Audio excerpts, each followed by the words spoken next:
Vamos continuar nosso estudo de Daniel 6. Estamos seguindo não só a história, mas vários princípios que estão revelados aqui. Vamos pedir a bênção, a proteção e a unção do Senhor, que Ele possa abrir nossos olhos, nossos corações, possamos realmente ver coisas que estão dentro dessa história. Todos nós conhecemos a história de Daniel na cova dos leões, mas tem muita coisa, né?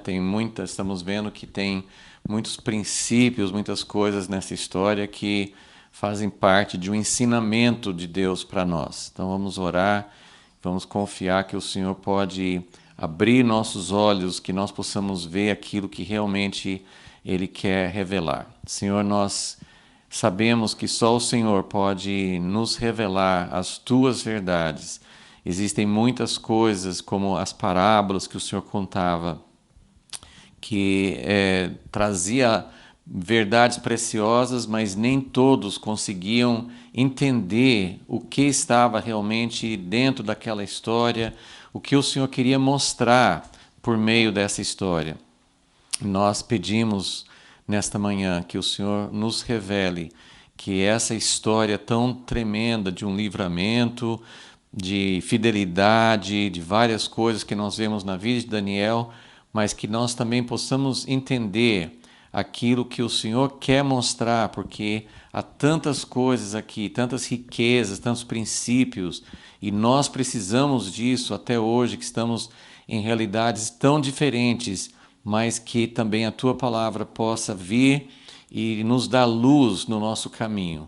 Pedimos isso em nome de Jesus. Amém. Bom, então já temos visto algumas coisas nesse capítulo. Vimos o caráter de Daniel, vimos sobre a perseguição, alguns princípios sobre perseguição, e na aula passada nós vimos sobre o que significa orar com as janelas abertas para Jerusalém. E hoje nós vamos focar nesse assunto que tem a ver com perseguição e tem a ver com buscar o reino de Deus de uma forma diferente. Nós queremos falar sobre o reino de Deus, a relação entre o reino de Deus e o Estado, o governo, mas quando a gente fala Estado, não é só o governo, é toda uma estrutura civil, a organização da sociedade humana. Então, é assim que a sociedade é organizada, nós fazemos parte disso, é impossível, a não ser que a gente vá para o meio de uma ilha, de um deserto, de algum lugar, nós todos vivemos dentro de uma sociedade e dentro de um contexto que é o Estado. Então, como Daniel, que foi levado ainda bem jovem, ele foi retirado de uma nação que Deus tinha preparado, Deus tinha planejado, Deus tinha feito coisas durante muitos séculos para preparar uma nação que fosse o que nós chamamos de teocracia. Então era um testemunho, era uma preparação, era um ensino, e era já a primícia daquilo que Deus vai fazer no futuro. Quando Jesus voltar, estabelecer seu reino, nós vamos ter a verdadeira teocracia. Sabemos que Israel não funcionou muito corretamente como teocracia. Eles não conseguiam ficar viver realmente dentro dos princípios de Deus. Então sempre estavam se afastando e as coisas quebravam aquilo que Deus tinha propositado, as coisas não funcionavam como Deus queria. Então não funcionou corretamente, mas até o final era uma teocracia em que os reis, os governantes, eles não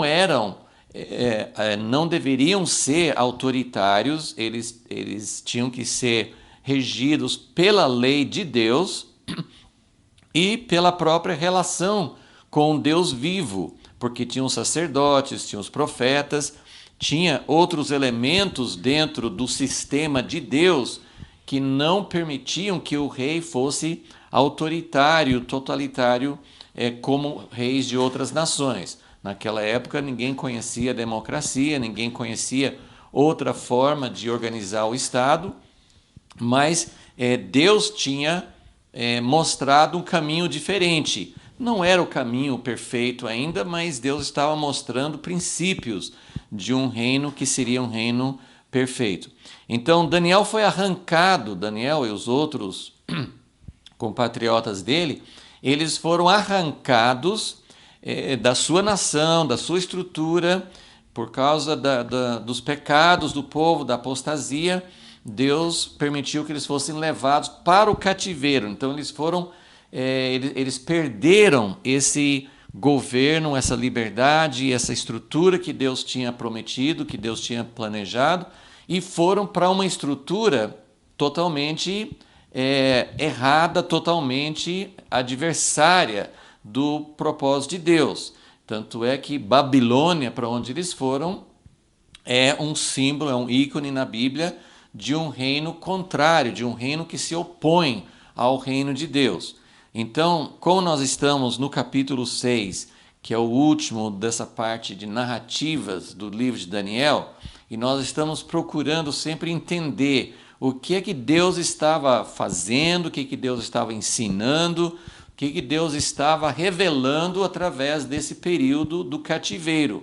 Então, nós queremos continuar entendendo essas lições e como Daniel viveu, como temos visto nas histórias anteriores, Daniel viveu dentro, assim, não só debaixo de uma estrutura de Babilônia, agora da Pérsia, mas ele participou, ele era um dos governantes, então ele se tornou uma parte, em certo sentido, do próprio sistema. Então isso é uma coisa assim, até meio chocante, como que um servo de Deus pode fazer parte de um sistema que é tão contrário ao sistema de Deus. Então tem muitas coisas, obviamente a gente não consegue ver todos os princípios, há muitas coisas para serem descobertas ainda, mas alguma coisa Deus vai mostrando e a gente procura entender e aplicar para o nosso tempo hoje. Então nós vamos continuar lendo a história. Eu vou ler uma outra parte da sequência da história aqui e depois nós vamos tirar algumas conclusões, procurar entender essa relação entre Daniel, que representa o reino de Deus, e o Estado, o sistema, um governo que não é o governo do povo de Deus, e isso se aplica a todos nós, porque não existe nenhum sistema que seja o sistema de Deus. O único sistema que tinha assim a função de apontar para o sistema de Deus foi a nação de Israel. Depois de Israel, Deus não autorizou, Deus não iniciou um novo Estado, Deus nunca fez de novo uma nova nação de Israel. Alguns países, alguns povos têm tentado pensar assim, mas a história mostrou que não é verdade. A Grã-Bretanha, os Estados Unidos, outras, né, assim, voltando mais atrás, o Santo Império Romano. Durante a história, vários governos, sistemas tentaram puxar para si a continuação de Israel. E nós vemos assim pelos frutos e vemos pela palavra que isso não existe. Deus nunca escolheu uma outra nação. Na verdade, a nação que ele escolheu continua sendo Israel. Israel hoje, que já é um Estado novamente, mas ainda não é o cumprimento. Nós entendemos que Israel se tornar um Estado e os judeus viverem lá de novo e todo esse movimento que tem acontecido no último século é algo de Deus, mas também entendemos que o Estado de Israel ainda, do jeito que é hoje, o Estado, a sociedade de Israel, ainda é um estado como qualquer outro. Não exatamente como qualquer outro, porque Deus tem um plano. Então Deus está preparando o caminho, preparando o povo, preparando acontecimentos mundiais. Muitas coisas a gente não entende ainda. Deus está preparando algo. Então Israel é uma nação diferente no sentido de ter um propósito de Deus. Mas hoje, se nós pudéssemos, se nós vivêssemos lá, nós iríamos ver muita injustiça, corrupção, nós iríamos ver que o governo, que a sociedade, que o sistema que funciona em Israel ainda não é o sistema de Deus. Eles têm um legado, eles têm princípios, e é um assunto vasto que não dá para entrar em muitos pormenores agora. Deus tem usado países, Deus tem usado nações em tempos da história. Com certeza Deus usou nações da Europa, nações das Américas, Estados Unidos, Canadá. Tem muitos países, vários países que Deus tem usado uma parcela significativa da população. Agora estamos vendo no Brasil o fato de ter uma população cristã razoável, né? Uma população que chega a fazer um impacto. Isso tudo é importante, isso traz impactos. Deus usa, Deus influencia outros povos. Através disso tem sempre o movimento missionário, tem aspectos da sociedade que Deus mudou através do povo dele, mas não temos mais, nunca mais tivemos e nem teremos um sistema de governo, um sistema de país que seria como, dentro do propósito de Deus, como Israel antigamente. Agora, Daniel, na Babilônia, ele estava vivendo claramente, né, já para essas situações que eu estou descrevendo, existem povos, nações, situações em que as pessoas pensam que poderiam ser, sei lá, um povo escolhido, uma nação escolhida, mas Daniel, claro, ele não tinha nenhuma ideia de que Babilônia se tornaria um povo escolhido de Deus, de que haveria um chamado de Deus para Babilônia, que Deus estava mudando o sistema lá. Daniel não tinha essa ideia, mesmo porque, além das coisas que Deus mostrou para ele mesmo, ele tinha as profecias. Daniel estudava as profecias. Então Daniel conhecia as profecias de Isaías, as profecias de Jeremias, vários profetas menores também. Então ele conhecia até o juízo que deveria vir sobre Babilônia. Ele estava trabalhando dentro do sistema babilônico, mas ele entendia, ele esperava aquilo que Deus tinha prometido, tanto para restaurar Israel quanto para julgar as nações. Então Daniel não vivia debaixo de nenhuma ilusão de que ele estava ali expandindo o reino de Deus no sentido de transformar o governo da Babilônia, ou aqui no capítulo 6, o governo da Pérsia. Então, isso vai nos ajudar a entender algumas coisas sobre a relação entre o reino de Deus e os estados, o estado de maneira geral, qualquer país, qualquer sistema, qualquer governo.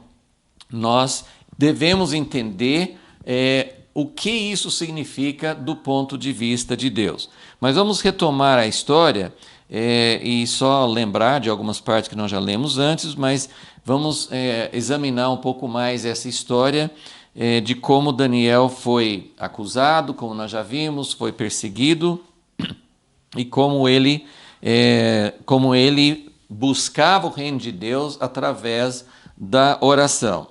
Então, lembrando então que no versículo 5, Daniel 6, 5, os homens que estavam com inveja, os homens que queriam fazer mal, tirar Daniel do caminho deles, eles queriam tomar o lugar de Daniel, queriam Daniel fora do caminho deles. Assim, a gente não sabe exatamente porque todos eles estavam unidos, porque eram 3 presidentes, os 3 superintendentes que estavam acima dos 120 sátrapas.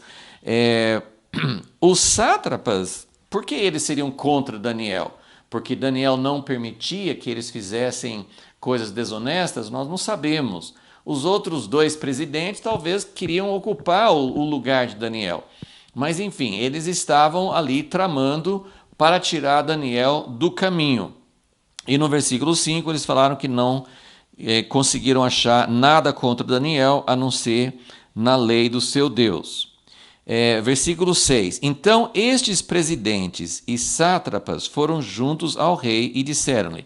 Então aqui fica uma dúvida, a Bíblia não diz, porque eram 120 sátrapas e 3 presidentes, mas Daniel não está aqui, então seriam 2 presidentes.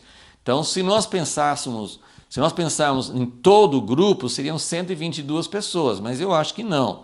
Eu acho que não foi toda essa multidão para falar com o rei. Provavelmente foram alguns.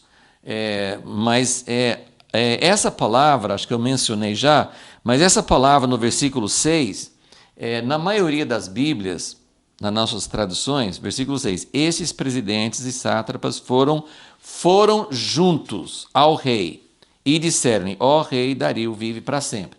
Essa palavra é uma das palavras, assim, tem várias palavras que você não consegue traduzir direito. Então eu andei pesquisando, procurando, assim, que palavra, assim, na verdade é uma dessas palavras que você tem que quase fazer um parágrafo, uma frase para explicar o sentido dessa palavra. Ela pelo que eu vi, ela não aparece dessa forma em nenhum outro lugar na Bíblia. Aparece 3 vezes nesse capítulo. Vamos só olhar aqui. Versículo 6, quando eles inicialmente foram procurar o rei, eles foram todos juntos. Ok, foram juntos, mas a palavra é mais pesada do que foram juntos. Aí, eles falaram com o rei para fazer a lei, e o rei assinou a lei, e aí Daniel continuou, né? Daniel soube da lei, no versículo 10, ele soube da escritura, soube do decreto que o rei tinha feito, e ele não mudou em nada o seu costume diário de orar com as janelas abertas para Jerusalém. Isso está no versículo 10. No versículo 11, nós vemos essa palavra de novo. Então aqueles homens foram juntos para espiar Daniel e para ver o que ele estava fazendo. Então, primeiro eles foram juntos para o rei, depois eles foram juntos para ver Daniel orando. E depois eles foram denunciar Daniel no versículo 12, né? Eu vou voltar nesse trecho de novo, eu só queria mostrar essa palavra. Então eles foram denunciar ao rei, foram denunciar Daniel, e aí o rei ficou sabendo, no versículo 14, e ele ficou muito chateado. Não ficou chateado com Daniel, ele ficou muito triste com o que tinha acontecido, mas ele já tinha assinado a lei. Então, no versículo 14 diz que ele tentou achar uma saída.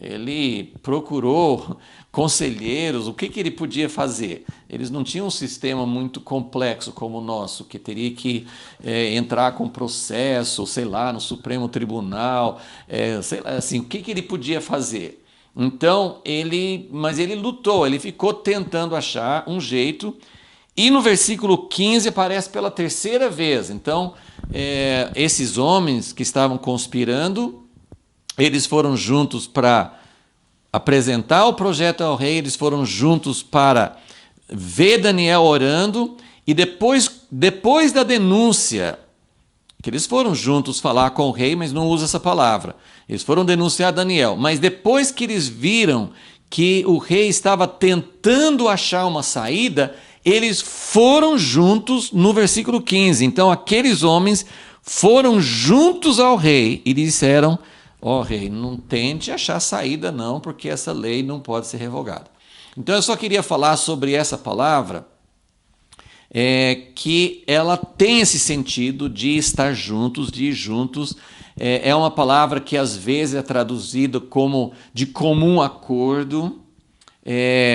As pessoas fazem algo de comum acordo, se reunir, fazer um tipo assim de uma assembleia, eles se congregaram, tem todas essas ideias de fazer um propósito em conjunto. Mas a palavra tem mais do que isso, a palavra tem um significado de tumulto, olha só, de tumulto. A ideia é que as pessoas se reúnem. Eu acho que a ideia mais clara para nós seria uma conspiração, né? Eles estavam juntos tramando, eles estavam juntos conspirando, e eles estavam, a ideia assim que eles vieram meio que tumultuando, assim, se eram 122 pessoas, que é possível, era um tumulto mesmo, porque era muita gente. Eu penso que não necessariamente eram todos os 120 sátrapas, mas eles estavam se reunindo, era um grupo, e eles faziam as coisas em conjunto e praticamente sem combinar. Eram aquelas coisas assim de manifestações espontâneas, pessoal se reunindo para tentar forçar alguma coisa.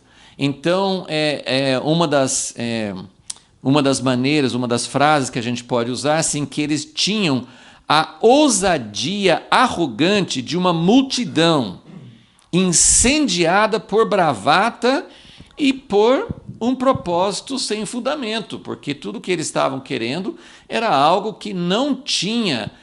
O que eles estavam procurando fazer?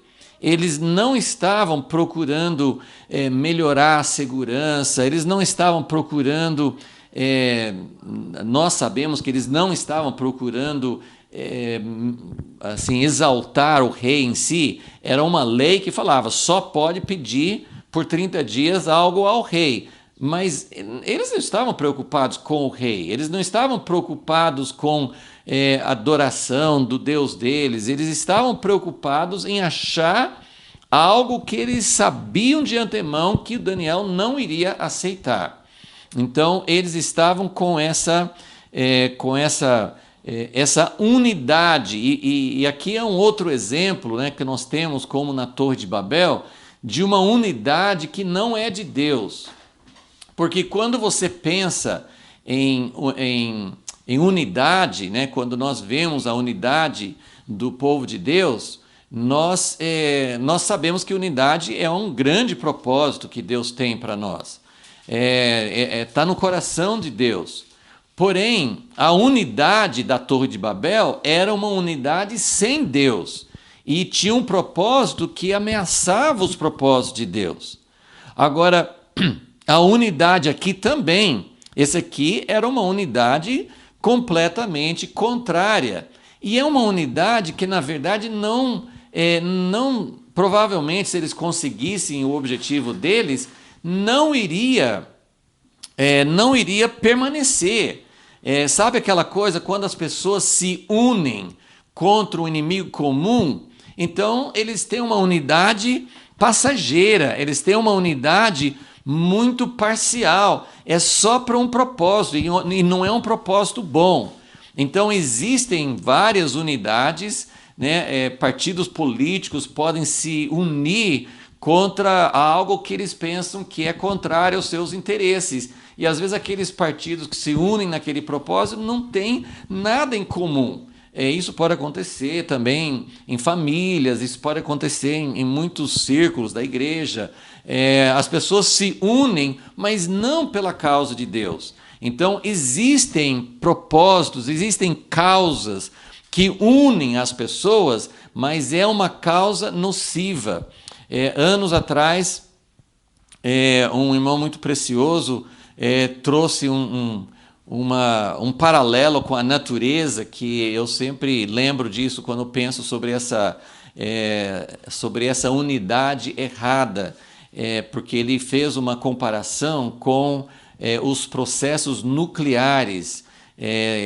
tem a energia nuclear, a bomba atômica, a energia atômica, que é resultado, não, na verdade, não de unidade, de junção dos átomos, mas é resultante da divisão, de partir o núcleo. Isso nós chamamos de fissão. Fissão eles bombardeiam o núcleo do átomo, o núcleo se separa, aquelas partículas, né, prótons e nêutrons, se separam e isso libera energia. Então, na verdade, não é assim propriamente unidade, mas é um processo de divisão que gera energia. Então, aqui, na verdade, eles estavam com uma energia tremenda, estavam juntos, mas para dividir, para atacar. E já o processo nuclear, um processo atômico que acontece nas estrelas, no Sol, é o que nós chamamos de fusão. E aí é em que as partículas se unem e libera uma energia muito maior. E lembrando que fissão, essa energia atômica, como nós sabemos, libera radioatividade, que é muito perigosa. Então, a unidade falsa, quantas igrejas nós conhecemos que se dividiram e essa divisão ela trouxe uma unidade entre as pessoas que estavam se dividindo da outra, trouxe uma nova energia, mas é uma energia errada, é uma energia radioativa. E a energia que vem de Deus, a energia que é o modelo certo, é fusão, em que nós nos unimos na verdadeira unidade que procura os propósitos de Deus. Há uma energia que vem de Deus e é uma energia limpa, é uma energia que não traz radioatividade, não traz prejuízo. Então, só queria salientar, né, essa palavra que aparece nos versículos 6, 11 e 15, que mostra que esses homens estavam agindo em unidade, estavam agindo juntos, mas que eles estavam fazendo isso de uma forma, com uma ousadia, com uma forma de tumultuar, de agitar, de conspirar. Então, a unidade deles era uma unidade que produzia resultados negativos. Vamos, então, voltar e ver aqui como eles agiram. Então, voltando no versículo 7, esses presidentes do reino, os prefeitos e sátrapas, conselheiros e governadores, eles estão falando para o rei. Todos as autoridades, todos os oficiais de todos os níveis concordaram. Eu acho que eles não devem ter feito nenhuma reunião com todos esses níveis de oficial. Eles estão dizendo algo que provavelmente nem é verdade. Mas todos concordaram em que o rei devia baixar um decreto e fazer firme o interdito que qualquer que, por espaço de 30 dias, fizer uma petição a qualquer deus ou a qualquer homem, e não a ti, ó rei, seja lançado na cova dos leões. Eles tinham um propósito realmente maligno, porque podia dizer, olha, vai ser destituído do cargo, vai ser expulso. Não, eles queriam que essa pessoa fosse morta, porque eles estavam pensando numa pessoa específica. Todas as outras pessoas do reino aceitariam isso numa boa, mas Daniel não. Então, que ele fosse lançado na cova dos leões. Agora o rei estabelece o interdito, versículo 8, assina a escritura, para que não seja mudada, conforme a lei dos medos e dos persas, que não se pode revogar. Então veja aqui, acho que já mencionei isso, que eles fizeram uma proposta. Eles, logicamente, eles não revelaram por que eles queriam isso. Eles estavam aparentemente dizendo, ó rei, nós queremos que a sua autoridade seja mais estabelecida. Era uma coisa muito comum naquela época e permanece até hoje de formas mais sutis, mas era uma forma muito comum que o rei se achasse divino, que o rei se achasse merecedor de adoração. Então, essa ideia não era uma coisa tão estranha para esse rei ouvir. Então, nós estamos pedindo isso para que durante 30 dias todo mundo só pode fazer pedidos ao Senhor. Agora, ele caiu na cilada justamente porque ele não estava pronto. Imagine uma pessoa que tem um pouquinho de percepção. Ele deveria saber que eles estavam agindo por inveja, ele deveria ter notado algum sinal, ele deveria ter perguntado, mas por que vocês querem essa lei? Se ele fosse uma pessoa verdadeiramente humilde, se ele fosse uma pessoa que não tivesse essa raiz, todos nós gostamos de exaltação, todos nós gostamos de receber essas honras. Então, isso é uma armadilha. Isso no reino de Deus, em qualquer situação, quando as pessoas nos exaltam, quando as pessoas nos colocam num pedestal, quando as pessoas falam coisas que não são devidas, isso aqui não é devido a nenhum ser humano. Então, quando nós não percebemos isso, nós facilmente caímos em ciladas. E isso acontece vez após vez em governos, nos sistemas do mundo. Isso sempre está acontecendo. E acontece dentro do sistema da igreja também, porque a igreja muitas vezes se torna um sistema também humano. Então, quando nós estamos vulneráveis a esse anseio, a esse desejo, a esse apetite por exaltação, isso é uma coisa perigosa. Por quê? Por muitas razões, mas aqui nesse contexto, ele caiu numa armadilha, ele não queria isso. E eles o induziram a assinar uma lei que ele não queria que isso acontecesse, como nós vemos no restante da história. Então, e isso acontece, leis são aprovadas, leis são passadas que não são justas. Então, isso é muito importante para a gente entender, porque nós, como servos de Deus, como pessoas que entendem os princípios de Deus, nós somos, claro, a favor de democracia, nós somos a favor de um sistema de leis, de proteção de leis, de vários aspectos que hoje nós temos dentro dos sistemas de governo, nós somos a favor dessas coisas.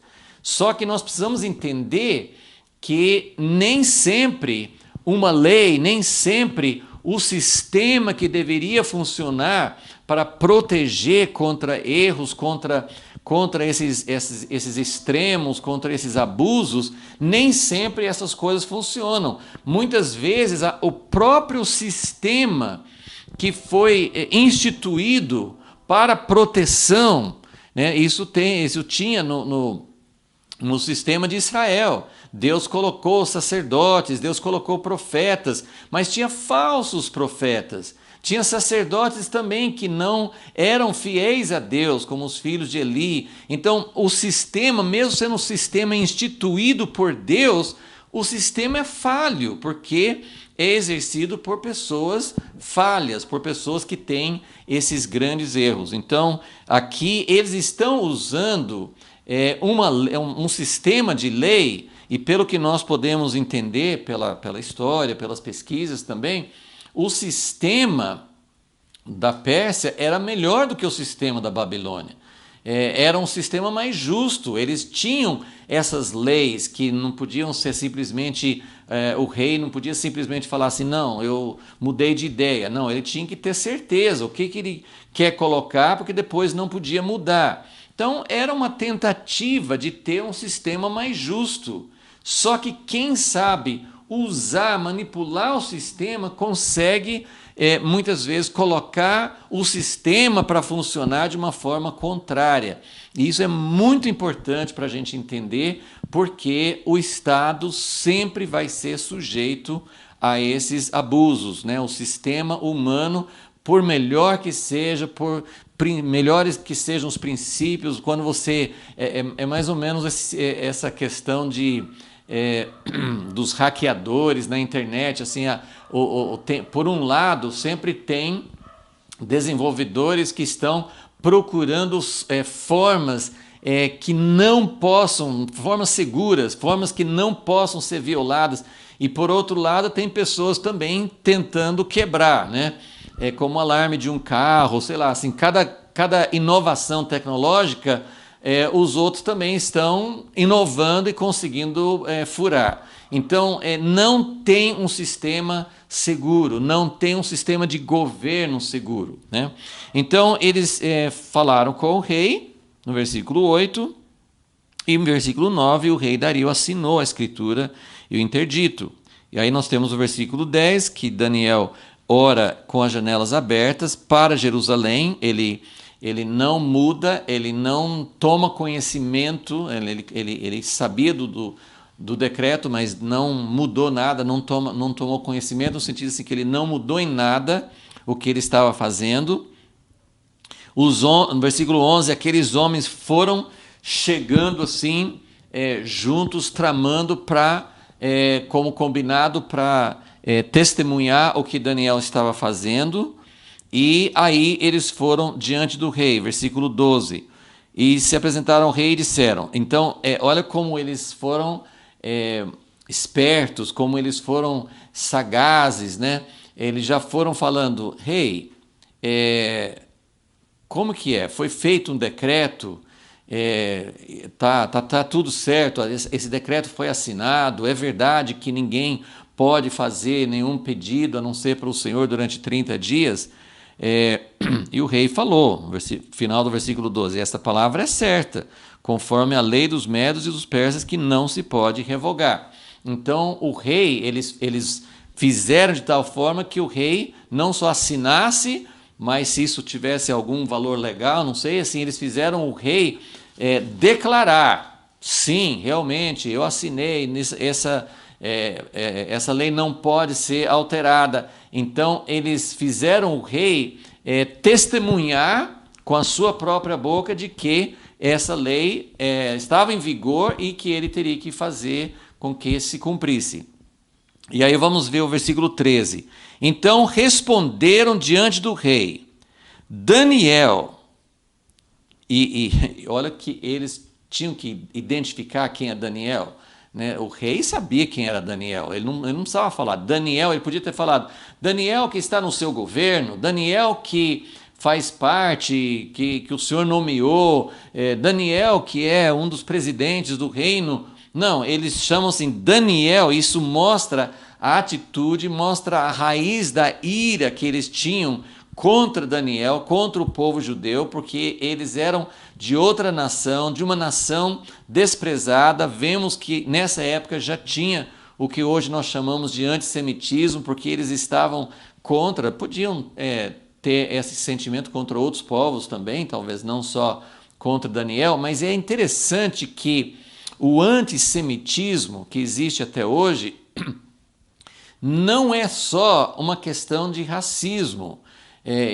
O racismo existe, o racismo é uma praga terrível na humanidade, mas o antissemitismo é mais do que racismo, e isso a gente vê nas entrelinhas aqui, porque eles eram contra Daniel? Porque Daniel era uma pessoa que não faria nenhum tipo de... eles não poderiam corromper Daniel. Então, se eles tivessem alguma ideia de fazer uma coisa desonesta, de roubar dinheiro, de desviar dinheiro, ou de fazer alguma outra coisa para benefício próprio, Daniel seria uma pedra no sapato, seria uma pessoa que iria impedir isso. Então, Daniel, o antissemitismo tem essa raiz em ser contra as pessoas que estão fazendo o que é certo, porque aí você não consegue continuar com seus planos. Então, mas eles colocam um desprezo. Daniel, faz 70 anos praticamente que Daniel está, que foi levado para o cativeiro, mas ele não foi aceito. Ele não é alguém que faz parte de outros povos. Será que eles não tinham pessoas de outras nações que tinham sido integradas, que tinham sido treinadas como Daniel e seus amigos? Foram várias pessoas de outras nações também que foram treinadas. A Babilônia tinha esse costume de pegar a nata, de pegar os que tinham mais inteligência, mais potencial. Então, por que Daniel é visto ainda como um exilado? Por que ele é visto como um escravo? Porque ele representa algo que as outras pessoas não conseguiam tolerar, por causa da sua própria maldade. Então, eles falam, Daniel, que é um dos exilados de Judá, então eles colocam ele numa perspectiva, né, de uma pessoa inferior, e aí eles colocam também, não tem feito caso de ti. Esse Daniel, que o Senhor confia tanto nele, que acha que ele é um cara que o Senhor quer colocar como sobre todo o reino, ele não está fazendo caso do Senhor e não está fazendo caso do interdito que assinaste. Ele ignorou totalmente. Ele não é uma pessoa confiável, ele é uma pessoa que está quebrando a lei. Então, 3 vezes por dia faz a sua oração. Ouvindo, versículo 14, o negócio ficou muito penalizado a favor de Daniel, propôs no coração livrá-lo e até o pôr do sol trabalhou por salvá-lo. E aí os homens vão no versículo 15 de novo e falam assim, olha, rei, não tente mudar nada, porque o rei estabeleceu e o senhor não pode mudar. Então, diante de tudo isso, assim, eu só quero tirar algumas conclusões. A gente tem feito isso já nas aulas anteriores. Nós estamos procurando como um dos melhores exemplos, mais detalhados na Bíblia, de como alguém do povo de Deus, do povo escolhido de Deus, como alguém foi arrancado da sua cultura, foi inserido numa cultura estranha, uma cultura pagã, uma cultura que não seguia a lei de Deus, como ele prosperou ali, como ele foi promovido, como ele foi aceito, como ele foi respeitado. Então nós temos, por um lado, várias histórias de Daniel mostrando o quanto que ele deu bom testemunho, o quanto que ele contribuiu de uma forma positiva para os governos que ele participou. No entanto, ele nunca chegou a fazer parte, ele nunca chegou a se integrar. As pessoas o viam como um exilado, as pessoas o viam como alguém de uma outra cultura. Então, ao mesmo tempo em que ele era respeitado, em que ele foi promovido, ele foi amigo pelo menos assim, de Belsazar, ele não teve muito relacionamento e falou meio duro com ele, mas com Nabucodonosor e agora com Dario, Daniel é um conselheiro, Daniel é um homem respeitado, ele se tornou amigo do rei. Mas mesmo assim, então eu estou colocando aqui, eu quero só passar por esses princípios para a gente tirar essas conclusões. É claro que para tirar uma conclusão de uma história, ou mesmo de um livro, nós precisamos ter confirmação de outras partes das Escrituras, né? Nunca podemos basear algo só num texto, só num exemplo individual, porque às vezes nós estamos enxergando aquilo de uma forma errada. Mas isso aqui a gente pode ver na Bíblia inteira. Então, a primeira coisa que eu estou colocando aqui, de uma forma até meio categórica, é que o Estado, estou falando de qualquer Estado, e aqui eu quero que todos nós entendamos, isso é Brasil, isso é Europa, isso é Estados Unidos, isso é Ásia, o Estado é um inimigo do reino. A Bíblia mostra isso claramente, que quando Jesus foi levado diante de Pilatos, e Pilatos perguntou para ele, falou assim, estão acusando você de dizer que você é o rei dos judeus. Você tá, né? E eles fizeram isso. Depois eu quero até mostrar que Daniel, nessa história, em outros no livro de Daniel, Daniel é uma figura, ele está apontando, um sinal apontando para Jesus. Porque assim como procuraram algum defeito em Daniel, eles procuraram em Jesus. Por ciúme, o próprio povo de Israel, não era nem os romanos, por ciúme, os chefes de Israel entregaram Jesus ao governo romano, né, ao representante romano, Pilatos, por ciúme. E a Bíblia, até os evangelhos falam que Pilatos viu que eles estavam entregando por ciúme. Mas eles quiseram colocar Jesus como uma ameaça. E é o que esses colegas, né, de Daniel fizeram. Eles queriam colocar Daniel como uma ameaça. Agora, o verdadeiro povo de Deus não é uma ameaça nesse tempo presente. Então, eu vou usar novamente o exemplo de Jesus. Então, Daniel, por exemplo, ele não fez nada. Ele não fez nenhum tipo de rebeldia, ele não incitou, ele não começou a formar uma célula subversiva contra a Babilônia nem contra a Pérsia. Ele não fez nada. Jesus também não fez. Jesus tinha, entre os discípulos dele, ele tinha pelo menos uma pessoa que era considerado o Zelote, Simão o Zelote. Que os Zelotes eram uma espécie de partido, era um grupo organizado que queria resistir ao governo romano no tempo de Jesus. Ele se tornou discípulo de Jesus, mas ele precisou deixar as ideias dele de rebeldia de lado. Jesus não promoveu isso. Jesus, em nenhum momento, ele promoveu qualquer tipo de subversão nem contra o sistema dos judeus e nem contra o sistema dos romanos. Agora, ele falava de um outro reino. Ele falava assim, olha, tem um outro reino. Então Jesus falou com Pilatos, quando ele perguntou, você é o rei dos judeus? Jesus falou, você está dizendo e é verdade.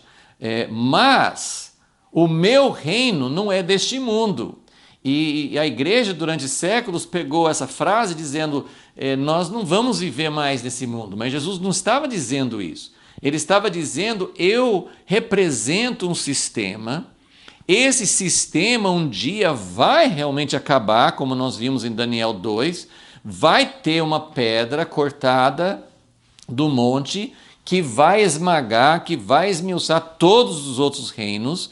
Então, né, Apocalipse 11 fala sobre isso, que os reinos, na última trombeta, os reinos deste mundo se tornarão os reinos do Senhor e do seu Cristo. Então, isso vai acontecer. Então, é uma ameaça no sentido assim, um dia, nós anunciamos isso, um dia todos os sistemas babilônicos vão cair. E claro que os sistemas não querem ouvir isso.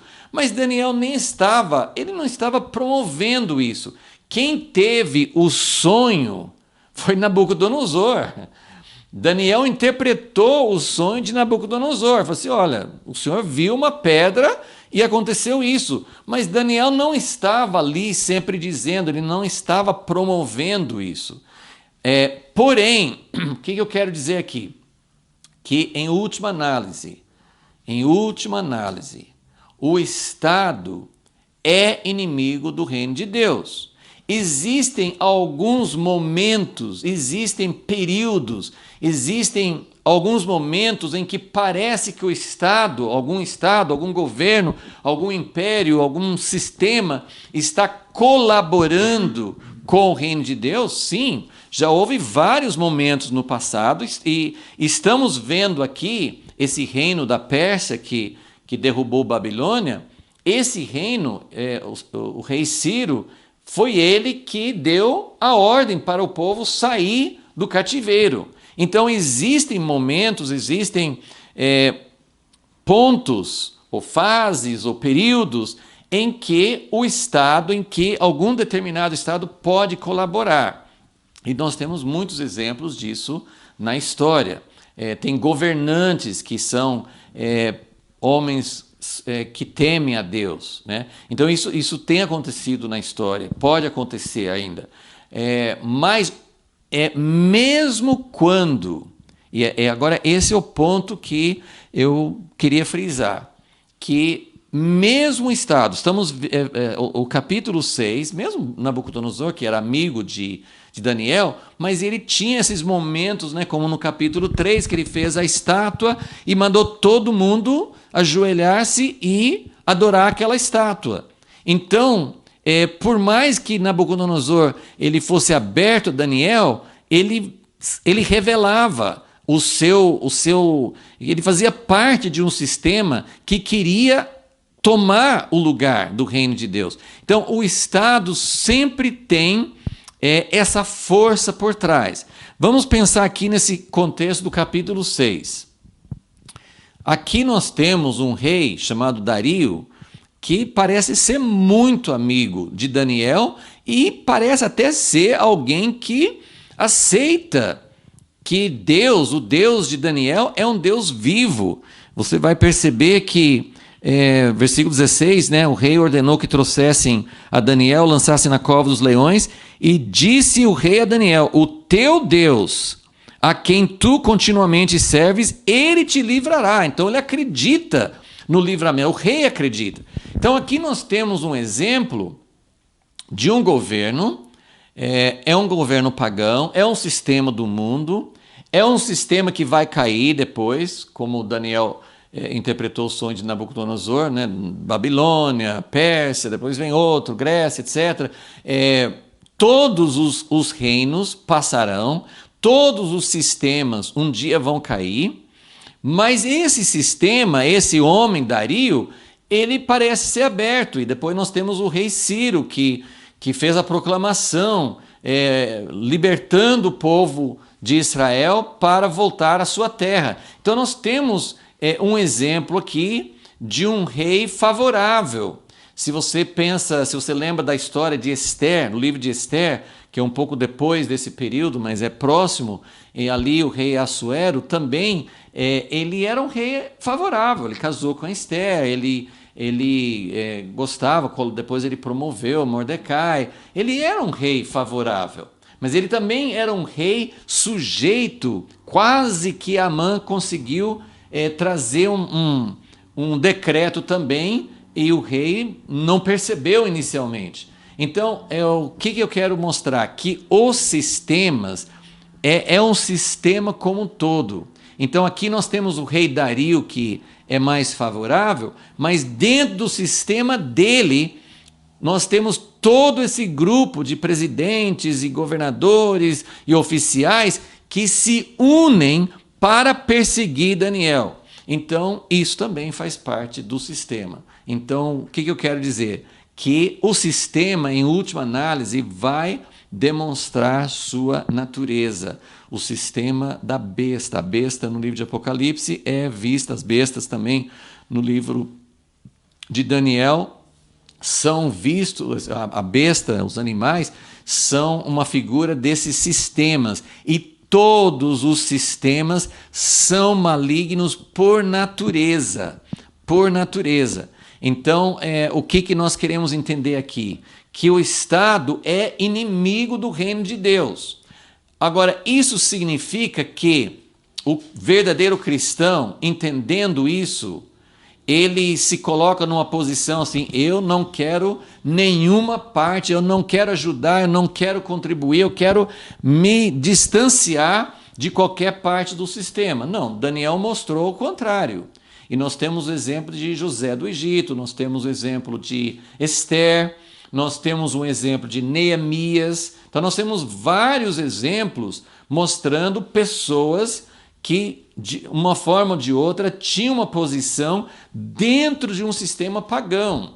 E Deus tinha levantado Esther para um tempo de crise. Deus levantou José para um tempo de crise. Deus usou a posição de Neemias como copeiro do rei para interceder. Então Deus usa pessoas em posições de influência, de posições de proximidade. Neemias era um copeiro, ele não era um governador, mas ele tinha acesso ao rei. Então esses exemplos todos mostram que é possível e muitas vezes é necessário participar de um sistema. Nós vivemos no mundo. Daniel foi levado contra a vontade dele, não foi uma escolha dele, mas ele participou. Então é possível, quando eu coloco aqui o Estado é inimigo, sempre os princípios, eu vejo que são sempre os princípios de Deus, não são como nós gostaríamos, preto e branco, 880. Os princípios de Deus, sim, são puros, são radicais, são fortes, mas existem aspectos que para nós é difícil entender. Então vamos usar um outro exemplo para mostrar que Jesus, no ensinamento de Jesus, tem aquele exemplo famoso em que levaram uma moeda para... Não, eles foram a Jesus e perguntaram se era lícito pagar tributo. E eles fizeram essa pergunta como armadilha. Eles queriam que Jesus caísse, porque qualquer coisa que ele falasse, ou ele ia ficar mal em relação ao governo, se fala assim, não é para pagar tributo.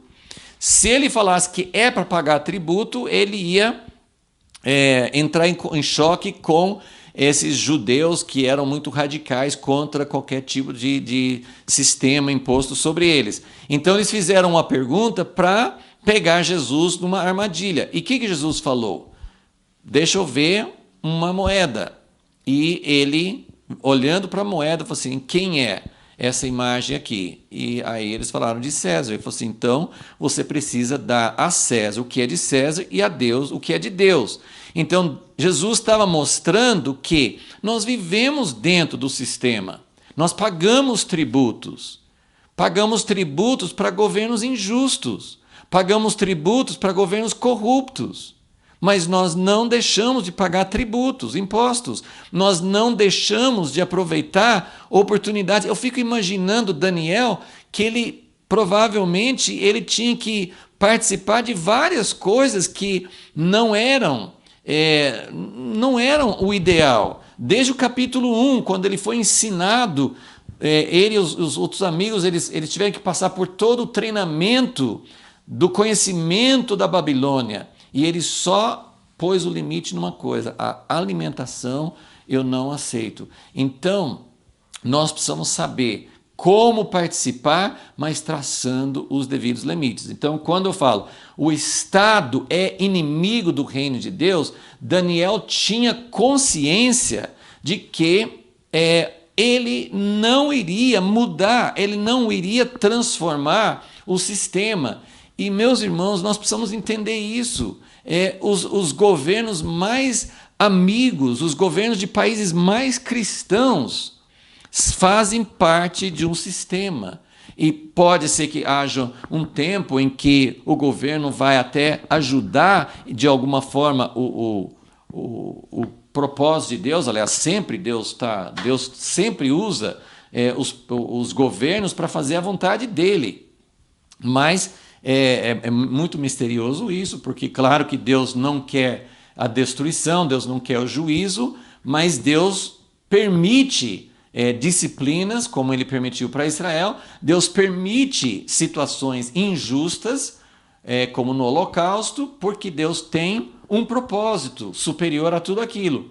Mas mesmo quando os governos são amigos, mesmo quando os governos parecem estar apoiando, nós precisamos ter nossos olhos abertos para nos entender. Daniel, ele não, pelo que a gente pode entender, ele não era ingênuo, ele não imaginava algo que não fosse acontecer. Ele não ficou apavorado dizendo, olha, passou uma lei que não pode orar. Ele podia ter tentado alguma coisa, ter tentado influenciar o rei. Não, ele entendia que o sistema era contra ele. O próprio Nabucodonosor, que ele tinha aconselhado, fez uma imagem e lançou os 3 amigos dele na fornalha de fogo. Então, Daniel, ele entendia. Eu acredito, né? Assim, não tem uma afirmação disso, mas o exemplo da vida de Daniel mostra que ele não estava colocando as fichas dele num governo. Ele não estava achando que a resposta das orações, sim, Deus iria mover os governantes, mas ele não tinha uma ideia de que o reino de Deus pudesse vir através desses governos. Então, nós temos essa tensão entre entender, em última análise, o que vai acontecer? José foi levado ao Egito, se tornou o segundo depois do rei, foi usado por Deus. Mas o que aconteceu no Egito? Aquele estado, levou algum tempo, mas aquele estado que José tinha participado se tornou o opressor que escravizou o povo de Israel. Então, o que eu quero dizer? Assim, que José não transformou o sistema do Egito. Ele não tornou o Egito, o governo, o sistema, o país, ele não transformou, no sentido de que muitas pessoas hoje, às vezes, pensam que a igreja precisa impactar e mudar a sociedade. É muito fino, é muito tênue você entender isso, porque a igreja precisa impactar, a igreja precisa testemunhar, a igreja precisa infiltrar as esferas, né? As áreas de educação, de ciência, de cultura. A igreja precisa estar presente, mas a igreja não vai implantar o reino de Deus antes da volta de Jesus. O reino de Deus nessa plenitude, o reino de Deus que vai transformar. Então, essa ideia de que nós veremos o Brasil ou outros países sendo países onde as leis vão realmente ser de acordo com os princípios de Deus e a sociedade vai obedecer, isso não vai acontecer. Então, Daniel estava ali, ele tinha uma influência, ele dava testemunho da soberania de Deus, ele falava com os reis, olha, o Senhor não manda nada, no último caso, quem vai levantar, tirar, quem vai mandar, em último caso, é o Senhor Deus. Então ele dava esse testemunho, mas ele não tinha expectativa de que aquele governo fosse se tornar um governo de Deus. Então ele entendia que, eu penso que ele não foi pego de surpresa. Ele sabia que o sistema, ou pelo rei, ou pelos que estavam abaixo do rei, se tornaria um sistema inimigo. Então, eu já mencionei isso, né? As leis podem ser injustas. Isso não é desculpa para não obedecer à lei. Mas nós precisamos entender que leis, que sistemas são operados por pessoas que muitas vezes têm motivações erradas. Então, as leis, né, esse grupo que fazia parte do governo, eram pessoas colocadas no governo pelo sistema que existia. Essas pessoas estavam tramando algo com motivação errada. E eles conseguiram passar uma lei que era injusta. Então, são coisas para a gente pensar, ok? Então, o Estado, em última análise, é inimigo, mas isso não impede a nossa participação. As leis podem sim ser injustas, né? Mas nós só desobedecemos a lei quando ela impede a nossa adoração a Deus. Pelo menos o livro de Daniel, o livro mostra isso. No capítulo 3, com os 3 amigos, quando é que eles não obedeceram o rei? Quando mandou adorar aquela imagem. Aqui, Daniel, qual foi a lei que eles conseguiram passar que Daniel não observasse? A lei de só fazer pedidos a um homem, a um rei. Então, Daniel não aceitou isso. No livro de Atos, nós vemos quando os sacerdotes chamaram Pedro e João e falaram, olha, vocês não vão mais proclamar esse evangelho, essas notícias boas. Eles falaram, nós precisamos obedecer mais a Deus do que os homens. Mas isso nunca fez com que os judeus, o povo de Deus, fosse desobediente às leis, de maneira geral. Somente quando houvesse um choque. E o sistema, isso nós podemos ter certeza, o sistema, por isso que eu estou falando assim, o Estado é inimigo de Deus. O príncipe deste mundo é Satanás.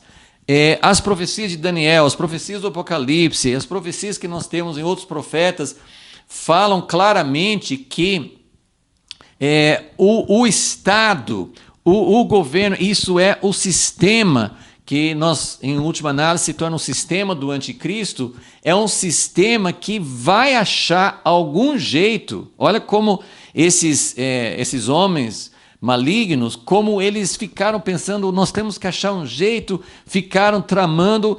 O único jeito que nós vamos achar de derrotar Daniel é fazendo uma lei contra a adoração dele a Deus, ao Deus dele. Então, isso vai acontecer. Eles acharam um jeito de fazer com que o Estado, de fazer com que as leis fossem contra ele. Então, isso aqui é um ponto importante. O terceiro ponto aqui, que eu quero rapidamente ler 2 textos do Novo Testamento, ele foi considerado um exilado. Eu queria ler com vocês em Filipenses 3, depois em Hebreus 1, 2 textos, mas nós temos vários textos que mostram que, como o próprio Jesus falou assim, meu reino não é deste mundo. Então nós estamos promovendo, nós estamos trabalhando em função de um reino que não faz parte do sistema deste mundo. Então, por mais que Daniel fosse reconhecido, por mais que o rei, a autoridade ali máxima, estivesse ao lado dele, por mais que tivesse encontrado um reconhecimento, nós precisamos saber que em algum momento esse Estado vai virar contra o reino de Deus, porque isso é o espírito, isso é a natureza da Babilônia, a natureza do sistema é combater o reino de Deus. Então, Daniel estava consciente, eu creio disso, mas ele demonstrou isso na vida dele, isso ficou patente, que ele, por mais que ele contasse com o apoio do rei, tinha um sistema que estava lutando contra ele. Então, eu quero ler com vocês em Filipenses 3, versículo 17. Filipenses 3, 17. Irmãos, sede meus imitadores e observai os que andam, segundo o exemplo que tendes em nós. Então, Paulo está escrevendo essa carta da prisão. Paulo está na prisão. E ele foi preso também por ciúme. Eles não acharam nenhum defeito. A acusação que eles tentaram levantar contra Paulo, que a gente lê no livro de Atos, foi totalmente sem fundamento. Paulo não fez nada, nem contra os judeus, nem contra o templo. Ele não fez nada. Foi porque essas pessoas se sentiam ameaçadas pela mensagem de Paulo. E foi mais dos religiosos. É muito interessante isso. Tanto Jesus quanto Paulo, eles foram presos por acusações dos religiosos, não foi nem pelo sistema romano em si. Depois foram mortos pelo sistema romano, mas a causa, a incitação foi por causa dos religiosos. Mas ele diz, sede meus imitadores, observai os que andam segundo o exemplo que tendes em nós. Pois muitos há, dos quais muitas vezes vos disse, e agora novamente digo, chorando. Olha qual é a atitude de Paulo. Ele está falando sobre pessoas falsas. Ele falou assim, sejam meus imitadores, não dessas pessoas. Ele vai explicar como essas pessoas são. Mas ele fala chorando, ele não fala com ódio, ele não fala com espírito de ciúme ou de ira natural. Mas ele fala chorando que são inimigos da cruz de Cristo. Isso ele está falando de pessoas dentro da igreja.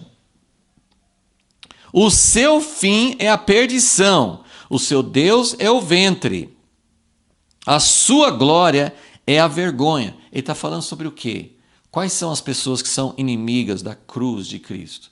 São as pessoas que querem usar o evangelho ou usar também pode não ser da igreja, pode ser pessoas que estão no governo, pode ser pessoas que estão em algum outro sistema. Eu tenho sempre falado que o sistema ele é muito amplo. Tem um sistema de educação, tem um sistema da economia, tem um sistema da ciência, tem um sistema da cultura, tem o sistema do esporte. Nós temos assim, o sistema e tem o sistema da religião. Então são todos sistemas e eles compartilham do mesmo espírito, que é o desejo de estar acima, de exaltação. E ele está dizendo, o seu fim, eles são inimigos da cruz de Cristo, seu fim é a perdição, seu Deus é o ventre. O que ele está dizendo? São pessoas voltadas para si mesmas. São pessoas que procuram a sua glória, mas a sua glória é a vergonha. Só pensam nas coisas terrenas. Então, outra vez, Jesus falou isso, Paulo está dizendo isso, ele não está dizendo que o Evangelho nos leva a pensar em coisas espirituais, no sentido de a gente quer ir embora da terra, a gente não tem nenhuma ligação. Não, nós fomos criados por Deus, fomos colocados na terra, Deus tem um propósito para a terra. Mas as coisas terrenas são as coisas do sistema deste mundo. E o sistema deste mundo não significa que Deus vai nos tirar do mundo, significa que Deus vai resgatar a terra e vai trazer o seu reino para fazer aquilo que ele quis fazer desde o início.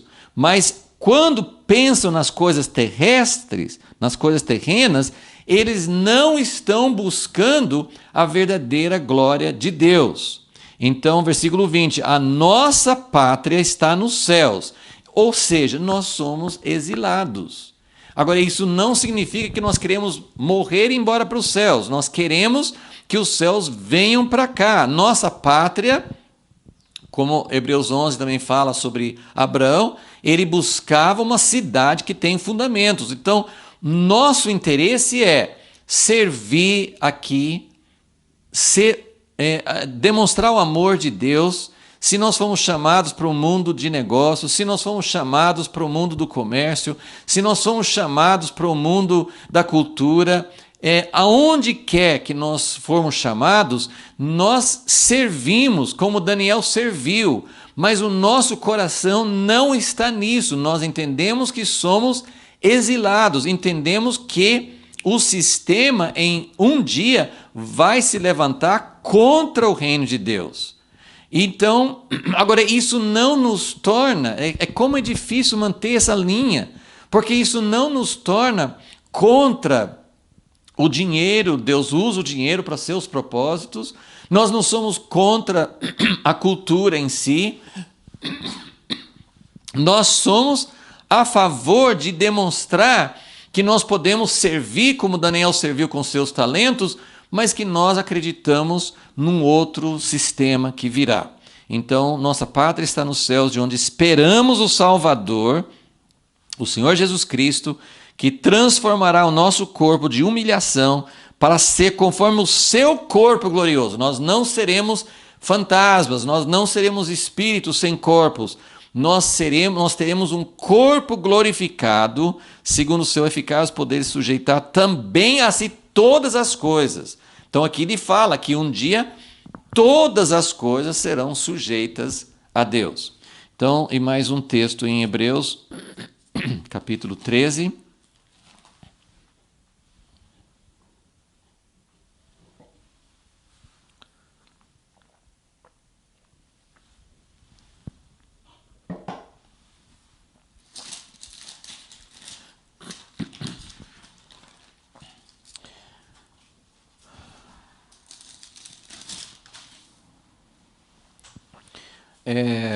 Eu vou ler a partir do versículo 12, Hebreus 13, 12. Por isso também Jesus, para santificar o povo pelo seu próprio sangue, padeceu fora da porta. Ele está usando o exemplo de sacrifícios no Antigo Testamento que eram feitos fora do arraial, fora da cidade.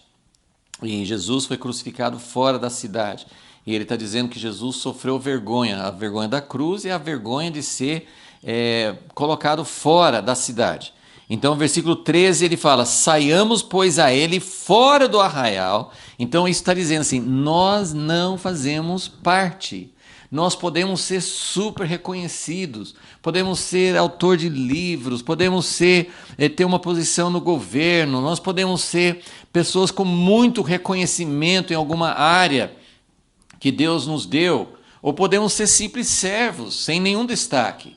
Mas ele está dizendo: saiamos, pois, a ele fora do arraial. O que significa isso? Levando o seu opróbrio. O que é opróbrio? É vergonha, é não fazer parte. Daniel foi isso. Ele era o cara mais alto, mas ele era considerado pelos colegas como um exilado.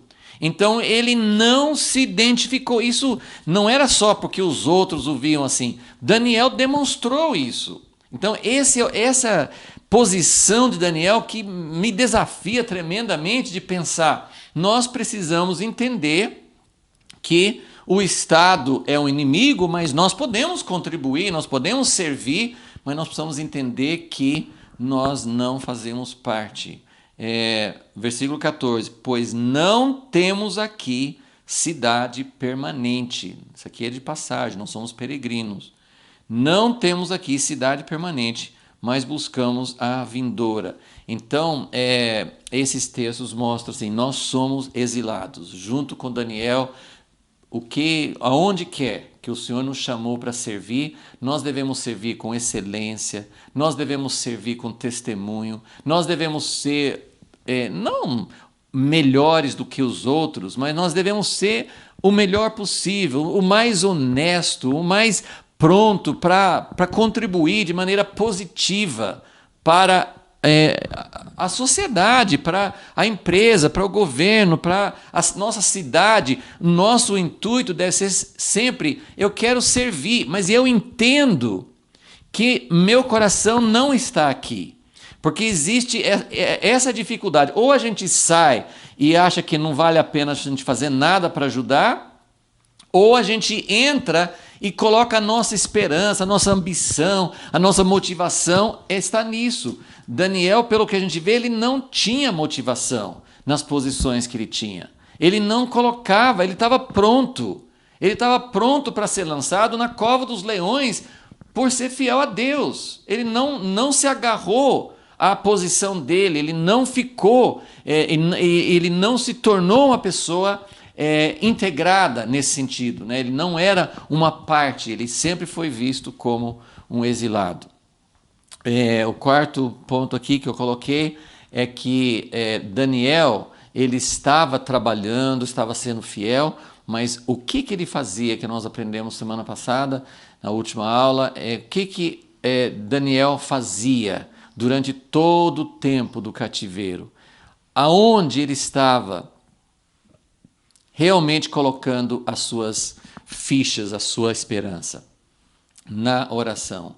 3 vezes por dia, abrindo as janelas para Jerusalém, crendo que o reino de Deus viria. A esperança dele não era na Babilônia, a esperança dele não era na Pérsia, a esperança dele não era num outro governo que viria futuramente. A esperança dele era nas promessas de Deus, no reino que Deus prometeu que traria para o povo dele em Jerusalém. Era um lugar concreto, era um lugar físico, mas representava uma esperança, representava algo além mesmo do sistema teocrático que o povo de Israel não conseguiu cumprir plenamente. Ele cria na vinda do reino de Deus. O reino de Deus é maravilhoso a gente impactar, maravilhoso a gente ter influências, a gente ajudar as pessoas a conhecer a Deus, até mesmo se conseguirmos ver algo mais justo sendo feito, maravilhoso, mas não é permanente, não é. E o próximo ponto eu já vou falar sobre isso.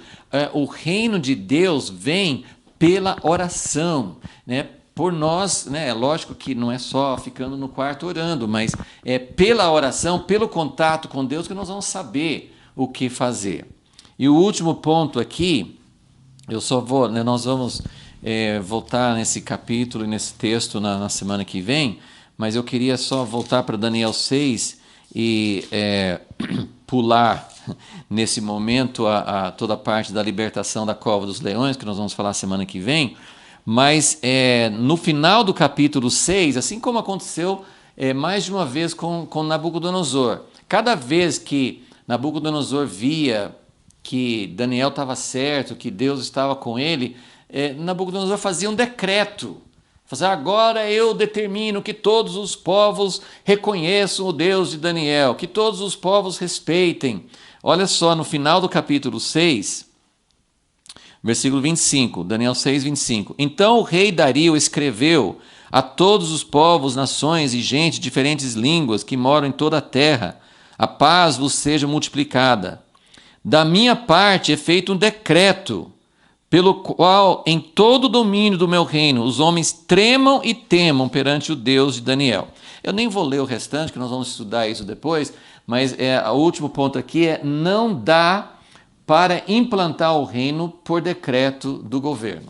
Então, imaginem, Dario faz, no versículo 26, ele faz um decreto para que todos os povos do reino dele tremam e temam perante o Deus de Daniel. Como que você faz um decreto para todo mundo tremer diante de Deus? Não, lógico que isso não aconteceu, isso não foi obedecido, esse decreto. Podia impor alguma coisa assim, mas sabemos até pela história que isso não ficou, assim, todos os povos não passaram a reconhecer o Deus de Israel. E eu só queria deixar esse pensamento. Várias coisas foram feitas na história. A gente sempre pensa do fim da escravidão, do fim do tráfico de escravos, de outras leis, de igualdade, leis também que davam mais direitos de trabalho, condições melhores de trabalho. Muitas leis ao longo da história foram inclusive influenciadas por cristãos e trouxeram melhorias sensíveis na justiça. Hoje nós temos também várias situações sobre a educação, sobre o aborto, sobre casamento, sobre a natureza da família. Nós temos várias questões que são importantes, que são, claro que são muito importantes. E se Deus permitir que as sociedades implantem certas leis para viver de acordo com os princípios de Deus, vai ser maravilhoso.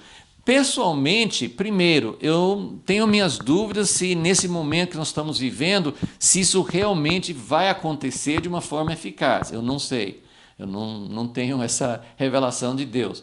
Mas mesmo que as leis sejam mudadas e que muitas coisas sejam implantadas, isso não traz o reino de Deus. Então, a igreja, nós precisamos entender isso. Se houver... Por exemplo, no século XIX, foram feitas leis para acabar com a escravidão, foram feitas leis para acabar com o tráfico de escravos, mas isso trouxe justiça. Nós sabemos, os Estados Unidos é sempre, pelos filmes e tudo, a gente conhece muita coisa de lá, o racismo, até os dias de hoje, nós temos situações que mostram racismo, que mostram injustiças, que mostram atitude do coração. Então, o reino de Deus não vem com decretos. Eu espero que todos entendam, não estou falando contra a gente, que a gente não deva apoiar, que a gente não deva orar para que sejam feitas leis mais justas. Mas o que eu quero dizer é assim, o reino de Deus não vem por leis.